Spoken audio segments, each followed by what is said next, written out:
여러분, 의사가 가장 자주 하는 말 중 하나가 있습니다. 다리가 이렇게 변하면 즉시 119를 부르십시오. 왜냐하면 70대 이후 사망률 1위가 바로 뇌경색이기 때문입니다. 뇌경색은 예고 없이 찾아오고 단 몇 분만 늦어도 생명이 위태롭거나 평생 장애로 이어질 수 있습니다. 오늘 끝까지 들으시면 세 가지를 얻어가실 수 있습니다. 첫째, 뇌경색이 다리에서 어떻게 먼저 나타나는지 알게 되고, 둘째, 놓치면 치명적인 전조 증상을 구체적으로 확인할 수 있으며, 셋째, 지금부터 바로 실천할 수 있는 예방법까지 배워가실 수 있습니다. 첫 번째 전조 증상은 갑자기 한쪽 다리에 힘이 빠지는 순간입니다. 일상에서 걷다가 갑자기 한쪽 다리에만 힘이 풀리면 단순히 피곤해서가 아닙니다.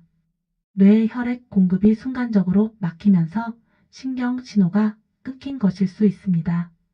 실제로 72세 한 어르신은 TV를 보다가 화장실에 가려고 일어섰는데 오른쪽 다리가 버티질 못해 그대로 주저앉으셨습니다. 처음에는 다리에 문제가 생긴 줄 알았지만 검사 결과 뇌경색 초기 증상이었어요. 이처럼 한쪽 다리 힘이 갑자기 빠진다면 즉시 119를 불러야 합니다. 두 번째는 다리 저림과 감각 둔화입니다. 손발 저림은 흔히 피곤하거나 혈액순환 문제로 여기지만 나이가 들수록 뇌에서 보내는 경고일 수 있습니다. 특히 다리 한쪽만 지속적으로 저리거나 감각이 둔해진다면 뇌경색을 의심해야 합니다. 제가 아는 한 할머니는 오른쪽 다리를 꼬집어도 별 느낌이 없었다고 말씀하시는데 이 역시 뇌경색 전조 증상이었습니다. 몸은 작은 신호로 우리에게 위험을 알립니다. 무시하지 말아야 합니다. 세 번째는 보행 변화입니다. 발끝이 바닥에 자꾸 끌리거나 신발 밑창이 한쪽만 심하게 닳는다면 뇌경색의 초기 신호일 수 있습니다. 뇌혈관이 막히면 신체의 균형 감각과 근육 조절이 흔들리면서 걷는 모습이 달라지거든요. 한 어르신은 딸이 내 걸음걸이가 이상하다고 해서 병원에 갔는데 검사해보니 뇌혈관에 혈전이 있었다고 하셨습니다. 평소와 다른 보행 변화, 신발 닳는 모양까지도 반드시 살펴야 합니다. 네 번째 전조 증상은 이유 없이 자꾸 걸려 넘어지는 현상입니다. 나이가 들면 체력이 떨어져서 그렇다고 넘기기 쉽지만 반복적으로 이유 없이 자꾸 넘어진다면 단순한 노화가 아닐 수 있습니다. 뇌에서 신호가 다리로 제대로 전달되지 않으면 균형을 잡지 못해 작은 턱이나 평평한 길에서도 걸려 넘어지게 됩니다. 실제로 74세 남성 환자가 평소와 달리 일주일에 3번이나 넘어져 병원에 갔는데 뇌 MRI에서 혈관이 막히는 적이 발견되었죠. 넘어짐은 단순한 실수가 아니라 뇌경색이 보내는 마지막 경고일 수 있습니다. 다섯 번째는 내 의지와 상관없이 다리가 떨리거나 흔들리는 현상입니다. 근육이 피곤해서 잠깐 떨리는 것과 달리 뇌경색 전조로 나타나는 다리 떨림은 반복적이고 예고 없이 찾아옵니다. 앉아있거나 서 있을 때 내가 조절할 수 없는 움직임이 생긴다면 반드시 병원을 가야 합니다. 한 할머니는 다리가 갑자기 후들후들 떨리면서 마음대로 멈추지 않았다고 하셨는데 검사 결과 소혈관이 막혀 있었습니다. 내 몸이 내 의지를 벗어나 움직인다면 뇌가 보내는 경고일 수 있습니다. 여섯 번째는 술을 마시지 않았는데도 휘청거리는 균형 상실입니다.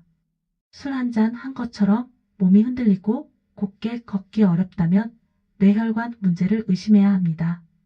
특히 평소에 잘 걷던 분이 갑자기 중심을 못 잡고 비틀거린다면 뇌경색 초기일 수 있습니다. 제가 상담한 한 어르신은 분명 술을 안 마셨는데 아내가 보기에 술 취한 사람처럼 걷는다고 해서 병원에 갔는데 바로 뇌경색 진단을 받으셨습니다. 균형 감각 상실은 단순 피로나 어지럼증이 아니라 생명을 위협하는 신호일 수 있습니다. 일곱 번째는 몇 분 만에 괜찮아져도 위험한 일과성 허혈 발작입니다. 갑자기 다리에 힘이 빠지거나 말이 어눌해지고 시야가 흐려졌다가 금세 괜찮아지는 경우가 있습니다.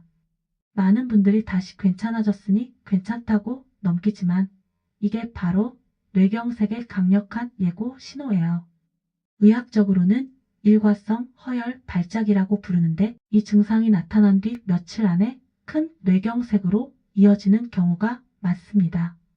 절대로 가볍게 여기면 안 되고 증상이 사라져도 반드시 병원에서 정밀 검사를 받아야 합니다.